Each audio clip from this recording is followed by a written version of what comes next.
Welcome. This is Dr. John DeMartini. This is one of the most amazing and inspiring shows that you can listen into. If you want to be on the edge of your seats, if you want to open up your heart, if you want to expand your mind, and you want to meet incredible people, stay tuned because you're just about to experience a transformative radio show that will change your life. And you're listening to the Dr. Pat Show that's coming up right next.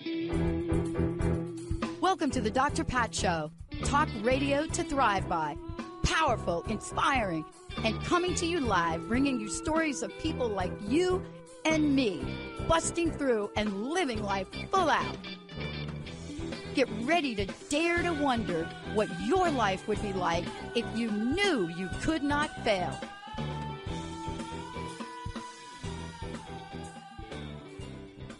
Wow, everybody, what a show we have for you today. And I am bringing you the master of aliveness. And today I want you to meet David. I'm going to tell you a little bit about David, but more importantly, this idea, the work that he's doing, how he's introducing it to the world, multidimensionally, if I might say, is creating aliveness. Imagine this. But how do you create aliveness in your chakras? We're going to talk about chakras today, a word that many people say chakra. There's a million pronouns. But the point is this. Here's the question. And we already know the answer because I get emails, you call into the show. Do you feel alive? What does that mean for you? Are you settling for some version that's not aliveness, but you've gotten so comfortable in that space of nothingness that you call that alive? Well, today, get ready to learn about enlivening your chakras, how to bring them to full fifth dimensional colors and ignitions, because this is what we're talking about. You know, sometimes we focus on the top part, sometimes it's the bottom part, but the bottom line is what happens when you can ignite, enliven, in order for you to live a life where being alive and feeling aliveness every day is not a luxury, it's a way of being. David, it's great to have you here. David Breitbach joining me here today. This is your wheelhouse. This is your passion. This is your work. Welcome. Thank you so much, Pat. Dr. Pat. We have always had such an amazing connection whenever I've talked to you. And this is what aliveness is to me. Aliveness is this profound vitality, this profound experience of energized, enlivened, and empowered. You know, just relating to you or to other people, you feel more alive when the relationship's alive.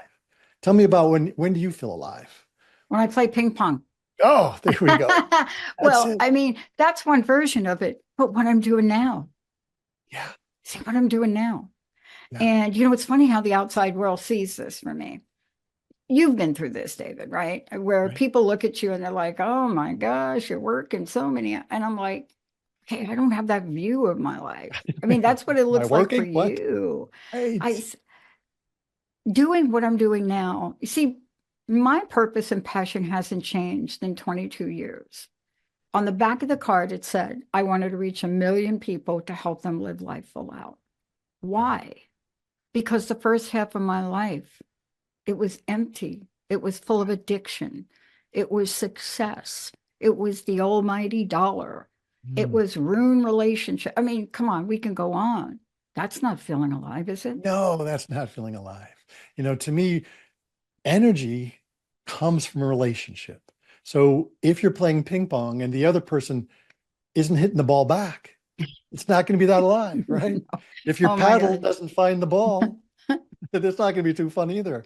So when we're relating in a way that the other person's right there with you, where you're feeling honored and you honor them and kind of honoring this relationship, there's a magnetic aliveness that occurs. But the cool thing is we don't just relate to others, we relate to ourselves. Yeah. You know what's so fun about this that you described? Now, I didn't know I was going to talk about ping pong. I think, you know, we call it table tennis. But here's the thing. People ask me, why do you play so many doubles? Like, Pat, you got gold medal here, gold medal there, but you're like known for your doubles play. And I said, come on now. you're with another person here. You're not alone. There's this dance, there's this chemistry you do. There's this unwritten silent support that happens in your movement, your steps, every part of it. And I said, you're not just doing something for yourself. You're Right. in the energy and the coordination of another human being. Isn't that Oh, also it's what you're the saying? flow. Yeah. Yeah. Yeah. And so can we bring that same experience within ourselves? So to Can me, we? yeah, that's the idea. That's what I do. And from doing this work now for like 35 years, helping people come alive, Yeah. I've learned a few things that I think are some missing pieces in a lot of people's lives. Tell us. Let's start because I want to get into what you're doing, not just us talking about it, but you and I, we don't just talk. We No. build things, we create Yeah. tools, we do these things to take whatever that knowledge is we've learned and share it with the public. Tell us, give us some tips on this. What have you discovered along the way to be considered one of the masters of aliveness? Well, the first thing is what is, we talk these things, the relationship within myself. Yeah, Well, what yeah. is that? What is that? So this is what I want to define and create a framework so people can activate this relationship. The first missing piece was, wait, I'm a human being. I'm human and I'm being. The relationship is between ethereal beingness and my human physicalness. Yeah. I'm a relationship between the divine ethereal and divine physical. And the key there, they have to be equals. For a good relationship, they have to be equals. So many people put the ethereal or this consciousness, this light, above the song of life, above this divine earth, when they're actually this amazing parts, two parts of the divine that flow through you. They are who you are. That relationship is you. You are the water in your river. Water has ethereal and physical natures, and it flows and fills the container and creates power and sparkle. And we love getting in that water. I just finished filming for my next episode, which is coming out Monday, Uh, and I got him on bathing suit and went in the water. No, let's in the water and explain the sense of flow in your river. So I found then that there's this river that flows through people. And I think another time we'll talk about how that helps us become very male or very female, or how it helps us come alive, the river itself. But the first thing to understand are the springs that fill that river. And I found that there were springs along the river in the areas that people call chakras. mm-hmm. But in my work, I never really found much problems directly in the chakras. So I kind of ignored them at first. Yeah. Yeah. But then I realized that was the ethereal part. The centers are ethereal in nature. So if they're a relationship, if they're a spring, if they're creating energy, they have to be relating to something. So I found around them was a physical part of the chakra that no one talks about, no one really understands. So the heart has this center that is ethereal and amazing and puts out the field that helps us experience life as it is. But around it are the lungs and the ribs and this whole area that creates inspiration, this physicality, this part of us, this physical part of us gains inspiration in the heart chakra. The ethereal part of us gains experience of life in that area. So in each chakra, I expanded them and I called them love springs, because what springs forth from these areas are things we love: intuition, expression, empowerment. But if you only attend to the ethereal part, we're missing the other half. Yeah. We're not able to then understand the relationship that's there and do something about it. So if the heart is tight and tense, those parts aren't relating well. We use those same words in our relationships. It's tense, it's dysfunctional. I feel tender. It's a mess. We use those same words in our body. I'm tense. I'm dysfunctional. It hurts. It's painful. I'm just a mess. I have no energy. So that means that the relationships that this relationship we are isn't flowing. Yeah. And specifically in areas as a chiropractor, I found that the tension in these different areas was a result of a lack of good relationship in the chakras, my expanded version of chakras. So I'll put a capital C on it just because to make it different, because expanded to this expression of physical and ethereal, this wholeness to it creates a whole new way of a new framework to understand. And maybe at the end we'll do a little clearing of some of the stories that can come up and create a lack of a good relationship. Just like if we had a story between us, people watching would feel the tension of that. But we don't right now. We're following. Yeah. But this is what's really cool about it, though, because, you're right. Nobody is talking about the chakras like this. Yes, let's just try common sense for 1 minute. Look, Dr. David, you have been practicing transformational healing for over 3 decades. You're helping people create more aliveness, but you're also a chiropractor. And as that, and the responsibility of that, and I have seen miracles happen. You can see an infant's energy change with, I apologize, for an adjustment. I watched chiropractors take little fingers and do an adjustment on an infant, and the infant stops crying. I mean, see, what are we talking about here? We're talking about what makes sense. You know what it's like? We plug our computers into a wall or a power cord, and they turn on. We don't have any clue of the invisible nature of the energy that's going on behind your walls. Exactly. And so when you can help turn on these relationships inside.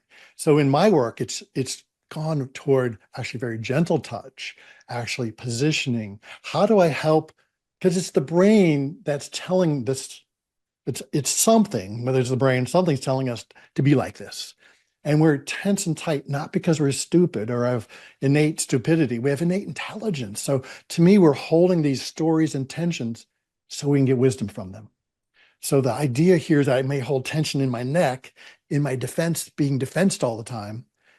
I'm holding that from something maybe my ancestors experienced so that I have an opportunity to turn it to wisdom, to know I know when I need to defend myself and when I don't. Right now, it's peaceful, and have everything relax. And suddenly that all starts functioning again, because when it's tense, it's in fight, flight, or freeze.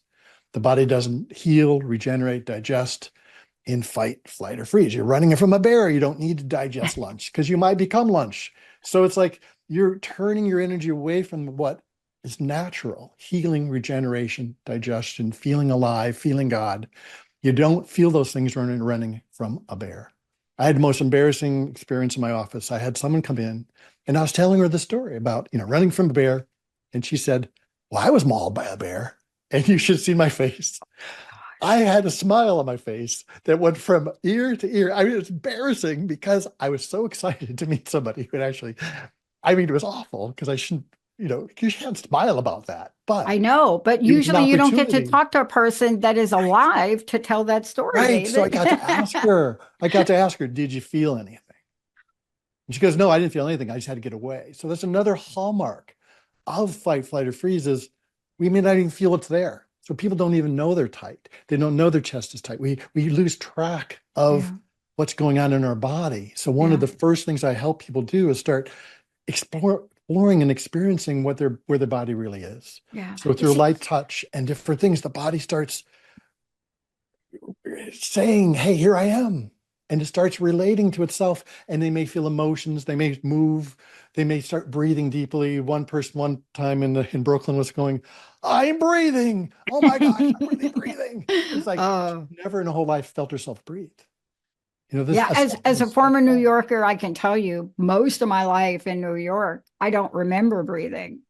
Yeah. There was was a hit show called Waiting to Exhale. And it was such a great show. Angela Bassett's in the show. But the meaning of that, and when you see that moment that she finally exhales and what happens to her entire, it's Hollywood. But the bottom line is she exhales. What happens? She opens to love. She sees this person, albeit younger, that she can open her heart to. See, that's what we're talking about, because if we don't breathe, aren't we shutting all that down? But it's Not that we have to figure out how to breathe. No. It's that we want it to be just a natural occurrence of being alive. There was a Ziggy cartoon, and his whole to-do list was breathe in, breathe out, breathe in, breathe out, breathe in, breathe out, written all the way down the page, right? But we don't have to figure it out. You come alive, and it's natural to be alive. It's natural to breathe. I think the Hawaiians called the white men he who doesn't breathe. Yeah. Because there's so much tension, so much intensity, so much, we're not alive. We don't flow. So to me, that is a sign. I don't actually sit and say, well, once in a while, I say, come on, breathe here, but it's how do I help the body and the brain start relating in an alive way that then breath just becomes this natural, glorious experience where the body no longer is rigid and tight like a dead thing. Dead things are rigid, right? So we want it to be flexible and flowing. So these are the signs. I mean, the only question I ask my office right now is, do you want to be more dead or more alive? Oh my God, right? Right? They all go more alive. So then they've committed to becoming more alive. And that to me is important because otherwise people are going to want me to try to fix this or fix that, do this. But if they focus on becoming alive, their symptoms and their health problems start changing way faster than if I was trying to figure it out how to fix it. So that's, to me, the basis of chiropractic was the idea of bringing man spiritual and man physical together. That's the original thought process of Palmer, who created chiropractic. But that's been lost in this medical world, this idea of coming alive and that being more powerful than any drug or treatment than we can do. There are times, oh my God, you got to have good medicine. You have to have times. I mean, the things they can do are amazing. But to be alive takes you connecting with yourself, connecting with others, helping your body turn the stories that's holding into wisdom. Yeah. Then it's like, you don't need the books anymore. You got the wisdom.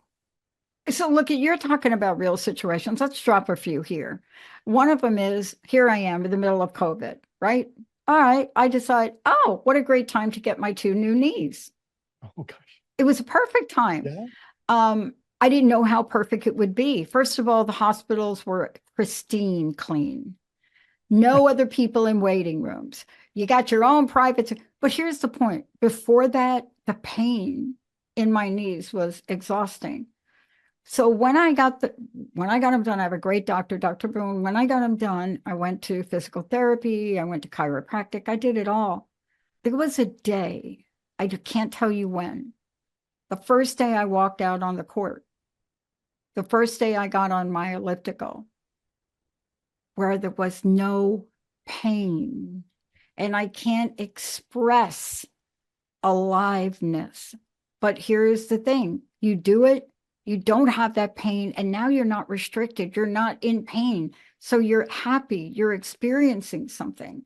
You're doing things you haven't done before.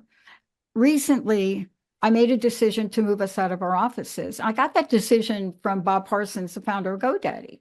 When he was talking about farming GoDaddy, got to buy a big building, he's like, no, we don't. But I made arrangements to do that, and we moved out. I didn't quite understand the implications of moving out. Now, we certainly set our producers up, highly technical, but I didn't understand the nuances of a corporation moving out of an office building and all your paperwork. So can you imagine me now for 7 days? We're trying to get people set up in production, and I'm having to deal with banks. I'm having to deal with S corporations. I never anticipated. So what happened? Yesterday was the first day in 10 days where I stopped. And I had 2 other emotional things. And David, I sat down in my chair in my front room and just cried. Yeah. Yeah. Now, I'm not saying that's bad, but I finally sat down to breathe, and the emotions came forward. To process all you've been through, and just think how that can be passed along the generations, and never processed and just passed along. And so to me, we are part of a lineage that we can turn things to wisdom when they couldn't. You see it passed along. There's actually good research that shows what happened in our parents' lives affects us more than anything that happens in our life. So, our health is determined a lot by our ancestry, our past soul life, our culture. So how we're reacting and responding is from all these stories that we're keeping real, that are defining us, that are bugging us. And so that's where I start with people, like, where's the rub? What's bugging you? And instead of like, where's the pain? What's going on in your life? And that's where we can start having a shift to start working with the top layer. For me, I want to work with a layer that's on top, like on top, the top layer of a dam, because it gives you the wisdom to handle the next layer and then the next. Instead of going to that bottom layer where it might be some intensive emotional trauma, if you don't have the wisdom to handle it, it's going to be difficult. So we're going to work layer by layer. And when you get to that, it's natural to integrate then. Yeah. So this kind of a method helps people come alive piece by piece.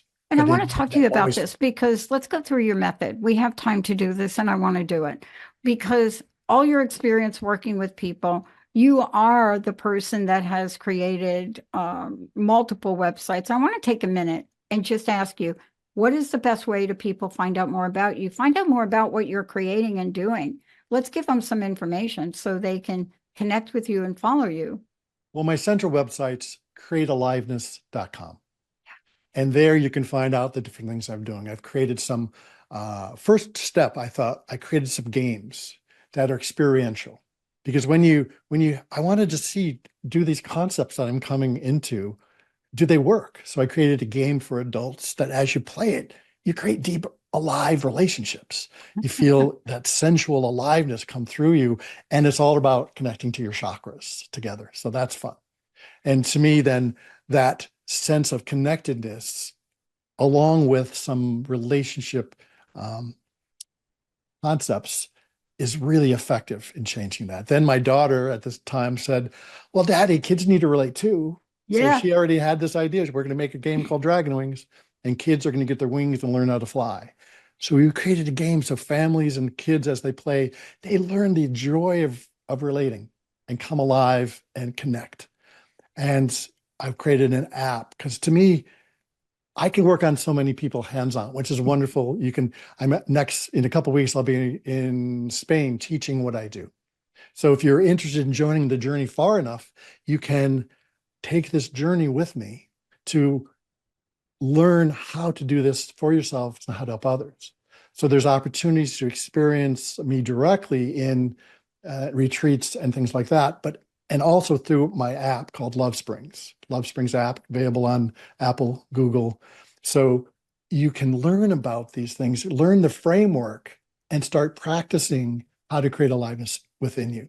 So those are kind of the main places right now.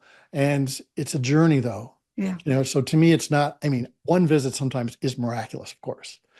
But it's what I love watching in my office is people who have one miracle after another kind of build on themselves to where they were breaking down, and now they're feeling more and more alive throughout their life. Yeah. And it's a new way of looking at life, a framework. We don't have a framework of how to live. So if I've created this framework to create aliveness within you. It's starts with just understanding aliveness, that we even have it possible. And then how to come into the now moment, because that's a relationship.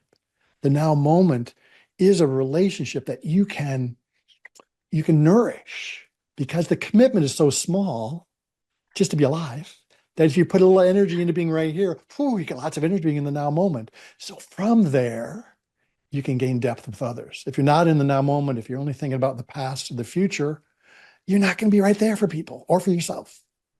And once you get to that now, then you can start applying, connecting to yourself. What's real right now helps you then see the part of you that's holding tension. If you know what's real in the now moment, you can have empathy. Oh yeah, I can see why I feel defensive. Oh yeah, that happened, yesterday. This is the way I was brought up. Or somehow you start matching up and saying, oh yeah, the tension here in this physical expression. That tension just shows that part of me is living in defense or attack mode. I mean, our primal brain plays out here. That's why cats and cartoons, when you have that neck like this, you know that they're not happy. You know they're going to jump at you. So what we can do ourselves, and one way as we go into it is like, oh, if you feel tension on the side of your neck, that primal part of you is living in defense or attack. It only knows three things: attack, defend, or enjoy life. Yeah. We like the last one. So what I'll do is I just notice it. Wow, these muscles feel like a wall. And I'll put my arm around the or that primal part of me and go, oh, you think we need to attack somebody? Oh, really? Well, not right now.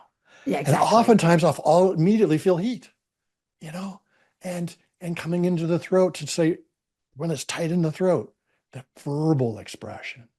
Ah, it's not safe to say anything. Oh, I know that feeling. But right now it is, in the moment, right now I can say anything, really, almost. I mean, I guess, people may not like some things I say if I say anything, but it's okay to say right now, I'm safe. Or sometimes it's like, it's not safe unless I say something. Helping those be brought to the surface where your empathy to me is singing the song with it. So Empathy is number one, by the way. You should know that all the studies now coming out from recruiting people in companies about their interviewing all the graduates and coming in. Everybody thought 1 and 2 on their list would be money. No, empathy and compassion, 1 and 2 on their list. And if they don't get that from companies, they're not gonna work there. Well, no, what empathy is being able to harmonize with someone else. Yeah. It's a harmony, like when you sing together, there's something that happens. But there's compassionate empathy, which is, oh man, you're sad, right? But there's also celebration empathy. Yes, I'm so happy for you. So those two types of empathy are what I call a master catalyst. A catalyst helps things want to relate. So that's how I'll work, is using catalysts, whether it's touch, positioning, breath, connection, words. How can I help the parts of you relate? And that's my work. That is one of the most important things that we can learn today. And thank you for leading the charge on that. Simultaneously to the stress I felt from the past 10 days, and I had to draw a line in the sand with my landlord. I mean, 4 years of neglect. I had to draw a line in the sand and say, you got it. I'm out of here. Oh, I'm not paying you for this, and I'm out of here. We did move. Oh. But part of that, we live in paradoxes. I sat down to have this moment of crying, and I got a text message from my attorney that the Transformation Network in 72 categories is now a registered trademark. Wow. You have that moment where you can hang on to grief or sadness, or you can celebrate. Thank you so much, David. One last thing. Yeah. Please tell people again how to follow you, how to get plugged in, how we're not going to walk around in relationships as zombies anymore. How can we do that? Yes, let's come to my website, createaliveness.com. You'll find links to things. The main focus right now is coming to the app, watching the show on the Transformation Network, and then coming to the app, because you can join with other people who are also looking for aliveness. That's what we need to do, is come together, create a change in this world where people are looking for aliveness and getting less dead. Yeah. And for all of you parents out there, please go there, look at other things like Dragon Wings game, Love Springs game. But see, this is what David and I have in common. We think there's a way through games. We have to call them games, but they're not games. What they are is interaction between people, tapping into that energy. We both believe that there are multiple ways that we can help people learn and become more alive. David is the master. David, thank you so much for everything. Thank you so much. Thank you so much. So fun, so cool. Glad to see this. Dr. David, he'll be back. We'll be talking more, but please check this out. You parents, these games are not just for kids. They're for you to enjoy with your family. Let's take a short break. We'll be right back.